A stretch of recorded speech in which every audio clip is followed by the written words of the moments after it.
صحیح ابن ماجہ حدیث نمبر 3331، نبی اکرم صلی اللہ علیہ وسلم نے ارشاد فرمایا تفرغ لعبادت، یہ ان لوگوں کے لیے ہے، یہ حدیث ان لوگوں کے لیے ہے خاص طور پہ جو کہتے ہیں کہ میں بہت بزی ہوں، مجھے نماز کے لیے ٹائم نہیں، سنت تو سنت، نفل تو نفل، کئی لوگ تو فرض کو بھی نظر انداز کرتے ہیں، فرائض کو بھی نظر انداز کر دیتے ہیں، ان کے لیے حدیث شریف آئی اوپنر، ہارٹ ٹچنگ، دل کو چھو لینے والی، آنکھوں کو کھول دینے والی، بند دماغوں کو کھول دینے والی، کہ نبی اکرم صلی اللہ علیہ وسلم ارشاد فرما رہے ہیں تفرغ لعبادت، تم میری عبادت کے لیے ٹائم نکالا کرو۔ بعض لوگ کہتے ہیں کہ میں اتنا بزی ہوں ارشد بھائی، اتنا بزی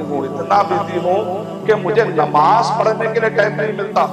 تو میں نے کہا کہ ایسا تو نہیں ہے کہ نماز نہیں پڑھنے کی وجہ سے اللہ نے آپ کو بزی کا عذاب دے دیا تاکہ آپ ہمیشہ بزی رہیں۔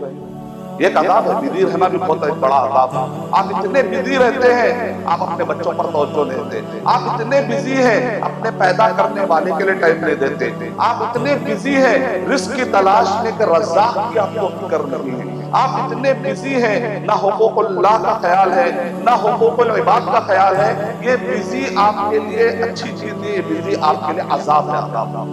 حدیث اے میرے بندے تو ٹائم نکالا کر،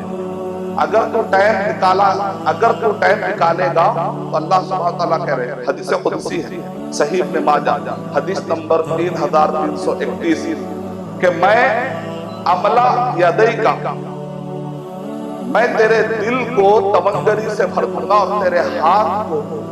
ہاتھ کو میں غنا سے بھر دوں گا، اور اگر ولا تباعد یا ولا تباعد، اے میرے بندے تم مجھ سے دور مت بھاگ، اگر تم مجھ سے دور بھاگے گا نا تو تیرے دل کے اندر میں فقر و فاقہ بھر دوں گا،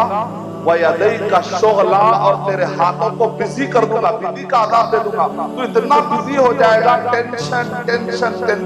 تیری زندگی خراب ہو جائے گی اس بزی۔ اتنا بزی ہونا بھی اچھی چیز ہے، یعنی مطلب یہ نکلا کہ جب بھی ہم عمل کرتے ہیں،